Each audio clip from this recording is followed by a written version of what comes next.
So welcome to session 3 of the Cabin Creek wall hanging. I'm Jenny Doan and this is Jan Paddock. And just to review a little bit, here's what we've covered. This is the little wall hanging we're making. We've covered the house and the windows, making rectangles. We've covered the star in session 2.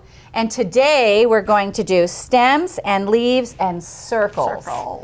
So how do we get started on that, Jan? Okay, first we need to go back to our diagram. Okay, and we're going to cut a piece, and remember, the dimensions in the diagram are what the block is going to be when it's sewn into the quilt, so you need to add a 1/2 inch, a 1/4 inch all the way around, but a total of a 1/2 inch to all the measurements. So you cut your top piece 6.5 by 4.5, and your bottom piece 6.5 by 8.5. And you need to sew those two together, which you can see I've done here. I just sewed a seam straight across, pressed it open, so we're ready to go with that. And that's this piece that we're working on is actually this one right here that that has the stem and the flower. This is what we're doing today, so you'll know exactly where we are. Okay, so the first thing we need to do, and I'm trying to figure out what we did with the finished one. The first thing we need to do is make our stem. And the stem in most of my patterns, or a lot of my patterns, is measure the stem and you'll find that this stem is a 1/2 inch wide. Okay. And what I use to make it, I cut a piece of fabric 1 inch because you need your 1/2 inch all the way around. So I cut it 1 inch by the length. And this is something extra, about 1 inch extra. Yeah, and this is something you don't actually have to trace and use the freezer applique paper, freezer paper for, because it's just a straight inch cut of fabric. Right. So that's you for just any of your can do it right off stems, bias vines, anything like that, you just cut it the size you want it, making sure you add your seam allowance. Okay, this is a clover bias maker, and you use it to make bias vines.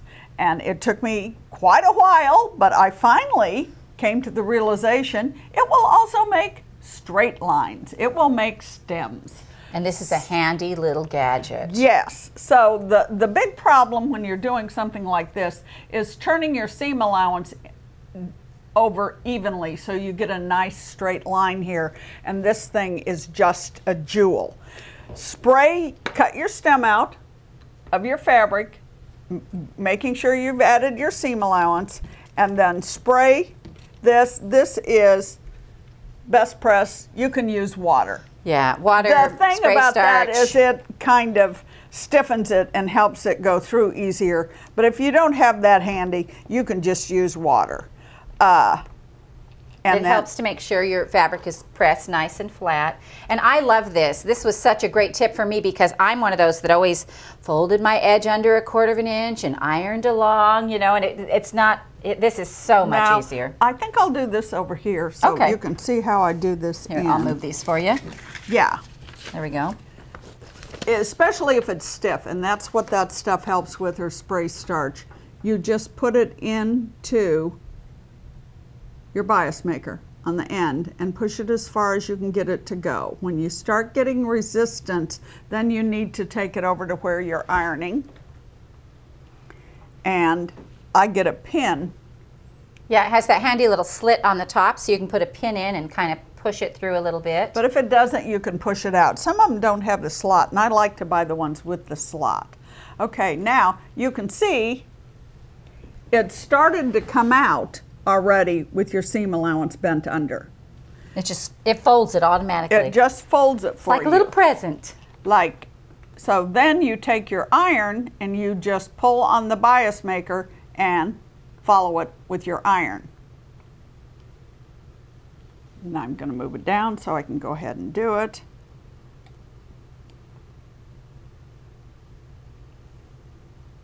Yeah, this is such a great way to do stems. Anything that you need. Then I turn it over and just press it one more time.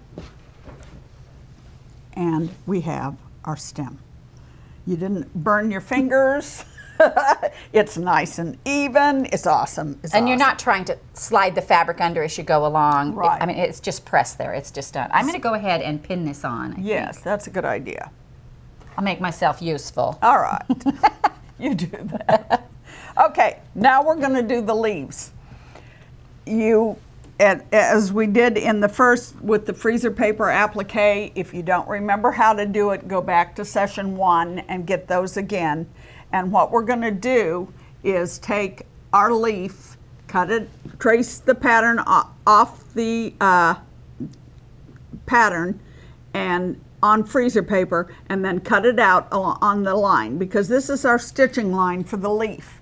Now that's ironed on to the outside of it, the top part, and then we put it on our sandpaper board so the fabric won't stretch, and we trace around it. Now in applique, just as in quilting, it's much easier if you don't have to keep starting and stopping. Here. If you can just, yeah, it's kind of hard to see because that's We'll pink. show you that line, yeah. Now, what was the tip you taught me about what you press on the front and what you press on the back? Okay. Well, if you're doing circles or rectangles or windows or anything like that, you put them on the back, because as So we you're going to showed iron you, you're going to iron your freezer paper on the back. right, as we showed you with the windows in the first session, you're going to fold your seam allowance around it to get a nice precise line. You're going to do the same thing with the circles in a while. And anytime If you need a it's something sewing like line, the star where you're going to sew it down, you put the freezer paper on the front. The leaves are going to be sewn down on the front. and then this little tracing line is your sewing guide. Okay, so now what you want to do is go up and around. You don't want to have to keep stopping and starting. You don't want to sew the stem down and then each leaf down, because that makes you start and stop. You don't do that when you quilt. You don't do it when you applique. So what we need to do now is find where this point is going to touch the stem. So take your drawn line and fold it over at the point, and then fold the sides down. Take your needle, and we're going to do a basting stitch here. And this is single thread, Yes, and you want always single thread, to try and put your knot to the front. because you're going to need to pull this basting stitch out later. So start with your knot on the outside and just make a running stitch. Nice big stitches that'll pull out later, because what you want to do is hold the sides down. Okay, now we're going to turn the point like this. And you're not basting the whole leaf right now, just that little end part where it's going to touch the stem, so that you know exactly where it goes. where it's going to touch at the stem. Okay, now we take our little scissors and we cut the thread. And we've got the thread there. And what did I do with my two other things? Okay, I thought I cut the thread. Yes, I did. Okay, so that leaf is going to set there. And this leaf is going to set here. And this leaf is going to set here. And we've already basted their ends down. So now we know where the leaf is going to touch the stem. And when we sew, we can sew up the stem, go around the leaf, do our point just like we did the points on the star, and then continue back down to the stem, around, down. You don't have to keep starting and stopping. That's a really great tip, because I tend to start and stop. Well, and it takes more time and it's interrupting. I mean, you don't just stitch. Oh yeah, once I learned this, it was like, it's almost freeing, because like you'll do a lot of little berries and things like that. And she just goes around one side and then back down the other side. It saves you a lot of time. Yeah, if you, well, and it's relaxing because you don't have to think. We can. I'm very good at things you don't have to think for. I'm figuring out ways to sew where you don't have to think. Okay, so now we've got our stem and leaves, and we're going to pretend those are sewed down. And we're going to move on to our circle, our flower. This time, once again, you go back to your pattern, trace it on freezer paper, cut it out exactly on the line, and this is a circle, so you iron it on the back. You always iron your circles on the back. Now we're going to do, let's move him for a minute, a running stitch around, and make sure you have enough thread. One time I did this and my thread was too short and I had a circle that was about half done. Didn't work. So what she's doing is a fairly good size little running stitch, and she's going to run it all the way around so that she can gather it up and pull it tight. And I just want to tell a little story on myself. When I started, I used to use like margarine lids and Cool Whip lids for my templates, and I only ironed that once to realize that it didn't work very well. No. I had to get rid of that iron, and the smell in my house lasted for days, I think. Hot plastic is not much fun. No, it really isn't. And I just didn't even think about it. I had it all scoonched around there, and I'm just like going to, do that, iron that down. And well, that's like I said in the other session, you really can't put the freezer paper through a copy machine, because if you do, the heat melts the plastic on the back of it. You get the same smell coming from your copy machine. It's not fun. We're familiar with this. Yes.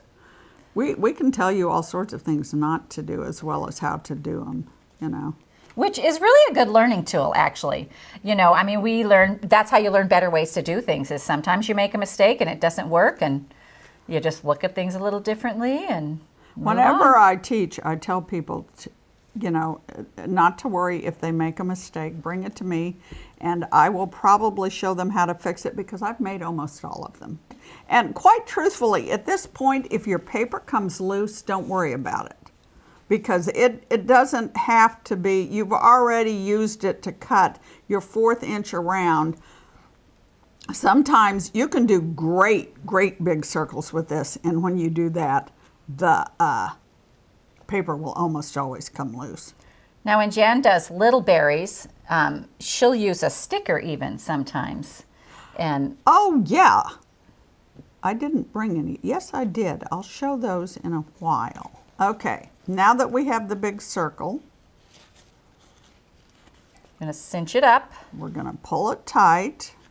And we're going to hope I haven't unthreaded my needle, but I haven't. Good. So you're just going to secure it now. Yeah, so now you just do a little ending stitch. And I will have to thread my needle before we sew this on. Okay, and I almost always, when I secure anything, do a double stitch. Okay, now you can take this to the iron and iron it down if you want to, but like I said, my husband is always saying, "Would you please sit down and watch TV with me?" So I've developed a way of doing things where you don't get up and go to the iron. The iron's in the barn loft. I'm sitting in my chair, so I just sew it on. Okay, and we are going to pretend the stems and leaves are already sewed on. In fact, let's take them off because I don't want to get stuck with the pins. Catch them. Okay. Yeah. Okay, now you come up from behind. You're going to bury your knot behind both backgrounds and catch the edge, just the edge of your circle. And I forgot to put a pin in here. It does make it easier to start because it holds it in place. And your applique stitch, once again, you come in slightly at an angle behind where you came out and go about a 1/16 to an 1/8 of an inch, because you don't want these to come loose later. And you just sew your circle down. Okay, you can, like I said, iron this down and take the paper out before you sew it down. That would mean I had to go up to the loft, so I don't do it. Now on this right here, you'll notice, again, this is just a little reminder, she's using the color of thread that is the same as the piece on top, not the background, but her thread is red because her little flower center is red, and that really helps hide your stitches. That's just really an important tip to remember. So Jan went ahead and sewed that down, and here it is, the little piece finished.